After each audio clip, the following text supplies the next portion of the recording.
ఇప్పుడు రాష్ట్ర అధ్యక్ష పదవి కోసం చాలా మంది పోటీలో ఉన్నారట.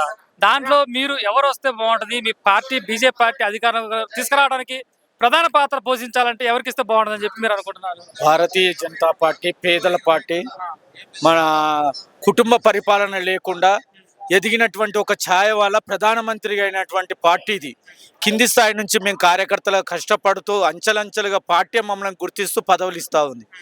ఖచ్చితంగా తెలంగాణలో అధికారంలోకి రావాలన్నా, పేద ప్రజలకు ఇక్కడ న్యాయం జరగాలన్నా, వచ్చిన తెలంగాణని కాపాడుకోవాలన్నా, కేంద్రం సహకారముతోటి తెలంగాణ రాష్ట్ర అభివృద్ధి చెందాలంటే మన ఈటల రాజేందర్ అన్న గారికి ఇస్తే, కేంద్ర ప్రభుత్వము తెలంగాణ రాష్ట్రములో బీసీ ముఖ్యమంత్రికి ఇస్తా అన్నారు కాబట్టి ఈటల రాజేందర్ అన్న గారికి ఇస్తే, బీసీ ఏదైతే ఎక్కువ పాపులేషన్ ఉంది కాబట్టి బీసీలందరూ కూడా భారతీయ జనతా పార్టీ వైపు వచ్చి ఒక ముఖ్యమంత్రిని, బీసీ ముఖ్యమంత్రిని మేము చూడగలుగుతాము. ఒక పార్టీ కూడా బీసీకి అధ్యక్ష పదవి ఇచ్చిందని సంతోషంగా ఉంటారు కాబట్టి రాష్ట్ర ప్రజలందరూ కూడా భారతీయ జనతా పార్టీ తెలంగాణ ఇచ్చింది కాబట్టి ఖచ్చితంగా ఈటల రాజేందర్ అందరికీ ప్రజలు కానీ, ఇటు కార్యకర్తలు కానీ మల్కాజ్గిరి పార్లమెంట్లో ఖచ్చితంగా ఈటల రాజేందర్కి ఇవ్వాలని విజ్ఞప్తి చేస్తా ఉన్నాం. అదేవిధంగా కేంద్ర ప్రభుత్వం కూడా ఎన్నికల ఇన్ఛార్జ్ ఎవరైతే ఉన్నారో వాళ్ళ దృష్టిలో కూడా ఈటల రాజేందర్ అన్న గారికి ఇవ్వాలని ఉంది.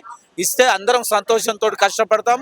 ఇక ఎవరికి ఇచ్చినా కానీ కష్టపడి పనిచేసే తత్వం భారతీయ జనతా పార్టీ మా దగ్గర శక్తి ఉంది.